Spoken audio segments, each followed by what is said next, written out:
Welcome back to another installment of As the World Turns. I'm starting to feel like a daytime soap here. I'm loving it, but it's really a trip. But I get up every day and I'm looking forward to sitting down here in this chaotic room and finding another song and some more stories to tell. And I actually own a bunch of blue t-shirts and black t-shirts, so I'm really not just wearing the same crap every day. So, don't call me out on that. What I'm thinking about doing is maybe getting a green screen and putting it right behind me, and then I could have like a beach scene or some kind of stuff going on there just to break up the monotony of me. But that's just another project that I'd have to do, and I probably won't get to it. I just spent the whole morning doing screen sharing with a friend, sorting out a whole bunch of technical stuff, and I'm in a brain melt mode right now with that. I know how to get around on a computer, but then you get to a certain wall and your brain stops functioning, and then you have one of these guys come in and help you out. I have a friend here in town where I live named Steve Wiley, and I can be sitting here just shaking my head, and he'll come by the house and he'll just go, "Oh no, you just hit that," and boom, everything's working the way I wanted it to. And I just feel like such a schmuck, I just don't know what's going on with some of this stuff. But today I thought I'd take a trip down the Wayback Machine here. In the late 60s, I've done these stories before, like in print and stuff, but I just thought I would just get this all, be succinct, and try to keep these things all documented and stuff, because I think at this point in my life, it's really important to share as much as I can and put it in, let people archive it. They don't have to do anything with it, but I just want to have it there for anybody that might be interested. So this is a great opportunity for me to express myself. So in the late 60s, I was in this band called Wolfgang, and we were managed by Bill Graham, whose real name was Wolfgang. So there's nothing better than naming your band after your manager for sucking up to the manager. It was a great band. I loved this band. It was friends of mine. Randy Zacuto was singing guitar. Bryn Howarth was playing guitar. Kevin Kelly was keyboards. Bugs Pemberton was the drummer. Rick Lancelot was our singer, later replaced by Lenny Lee, who is Lenny Goldsmith, who still is gigging around LA, and some of the guys are still with us. And it was a great band. I love this band so much. It was funny. We rehearsed constantly, just trying to get our shit together. And it turns out the first gig we ever played as a band was opening for Led Zeppelin at Winterland. So talk about trial by fire. We had to jump right into the thick of this one. And it was great. We had a great time. We pulled it off. It was really good. But where this is all leading to is Bugs, the drummer, was English, and he had been in this group, Jackie Lomax and the Undertakers, in London. And they were kind of rivals to the Beatles in the day. And Jackie was like a matinee idol. He's a beautiful cat. And Bugs was really a hunk too. Bugs had a friend who came by our rehearsals named John Fishbeck.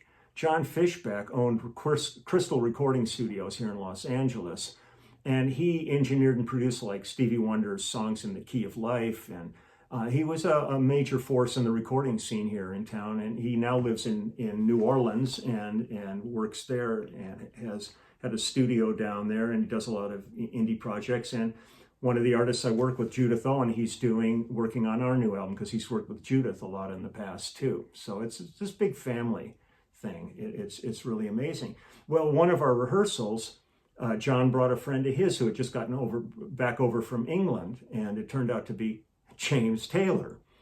Nobody knew who James was over here at this point. He had just cut his first album for Apple Records, but it hadn't really happened here yet. It hadn't been released. So he was hanging out with us, and we really dug him as a writer and stuff. We were really a heavy, hard rock band, and his music wasn't really what we were thinking about or anything, but we recognized brilliance when we heard it.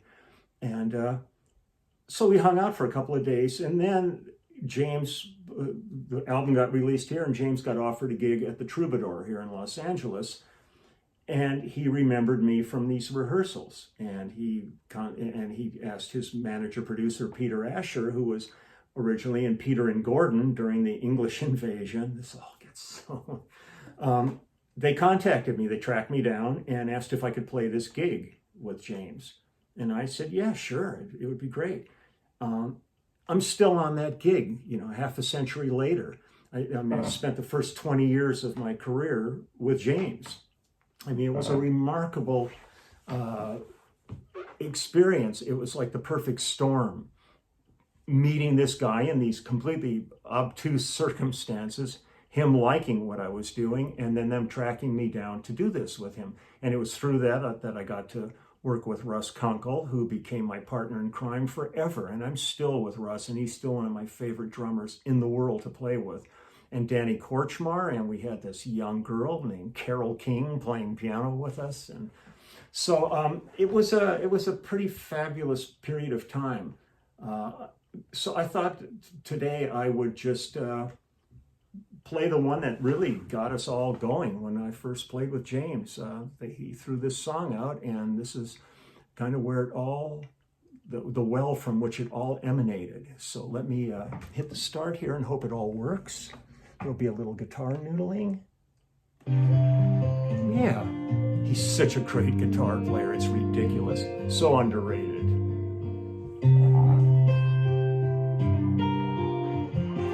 Fire and Rain doesn't get better.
Thank you, James, for an amazing life. I really can never pay my respects enough to what he brought into my life. And people have always asked me, they said, man, don't you get sick of when you were doing Fire and Rain or any songs, like we played it 1,000 times, aren't you bored? And I really have to say, I've never been bored playing songs. And I always look at it, especially live. There's going to be somebody in the audience that's hearing this for the first time. And that's who I'm ultimately playing to. I want to give them the experience. But we've never, but for all of us, we never really played the songs the same twice. So it's a new adventure every time you pick it up. On the original, I had a lot more linear stuff going on in the song, but in these circumstances, I just wanted to simplify a bit just to show like where the bottom laid on it. But I had more melodic runs in this, but I had Russ Kunkel sitting there, and Russ did things with brushes no other drummer had ever dreamed of doing, and he created a signature that endures to this day. And playing with Cooch and Carroll and everything, it was amazing. But James was a challenge to play with because in his style of playing, he's got a thumb that's constantly playing bass. So when I started with him, I really had to figure out, am I just going to copy everything this guy's playing, or do I come up with lines and work around him? And it really cornered me into coming up with a style of playing that accompanied him in a more melodic way. So these things, your life is just like all these little things that come together, and next thing you know, you've created your identity and your career and your life, and it's a fascinating journey, and and I love the fact that it's still going on. I remember sitting and watching a video of Vladimir Horowitz playing in Moscow, and he was like 92, and the people are just transfixed, and there's this exquisite old man just playing piano like nobody's business. I mean, it's an astounding thing to be in music, and I love having this format to share with everybody. And I've got so many other things I'm playing. I'm starting to make notes because you wake up in the night and you go, oh God, I remember that story. And I'm writing them down because my short-term memory is like complete crap. It's like you go, oh God, that's great. What's great? It's like you're gone immediately. So I've got some notes sitting around about different things. I'm going to talk some about just the recording processes that we went through in those days, and some of the adventures we had in the studio when we had budget and time to really experiment with things. So I hope everybody's doing as good as they can under the circumstances. We're zeroing in on the weekend. I'm going to now head out and do some. My yard has never experienced this much attention, but it gives me, I always tell people my yard is my Prozac. If I'm sane, that's what's keeping me sane, is being out there, just digging in the dirt and enjoying that. So you take good care, whatever's going to get you through this. And again, my heartfelt thanks and gratitude to all of the people that are working so hard on a daily basis to make this as tolerable as possible. I get notes now from doctors and nurses and stuff, and they're so happy for the shout outs and stuff. And I think it's important. My neighbors, every night, everybody's out there honking their horns at 7:00, just as a respect for how hard everybody's working to bring a resolution to this just terrible situation. So we'll see what the future lies, but right now I am digging this. I am not going anywhere. If people want me to keep doing this, I will keep doing it because I'm really enjoying it. It's making me think about things I hadn't really thought about in a long time, and revisit songs I haven't played in decades. So it's interesting. It's quite a mind bender for me here. But I just dig y'all. This is fun. I never expected to have a little network of my own going here, so it's a pretty cool experience for me. So there's going to be lots of techno stories, and I'll tell some stories about the early stuff with James, and do some more James songs and some Jackson. And I'm doing all I can to avoid the copyright police, like I went through with Smile and Face. So I'm digging up old live performance stuff and playing along with it rather than the records, which would have more, fidelity and stuff. But there's also somebody watching me there, be it an algorithm or whatever. Take good care, and I will see everybody tomorrow. And take good care of yourselves. So hit the button and say goodbye. Goodbye.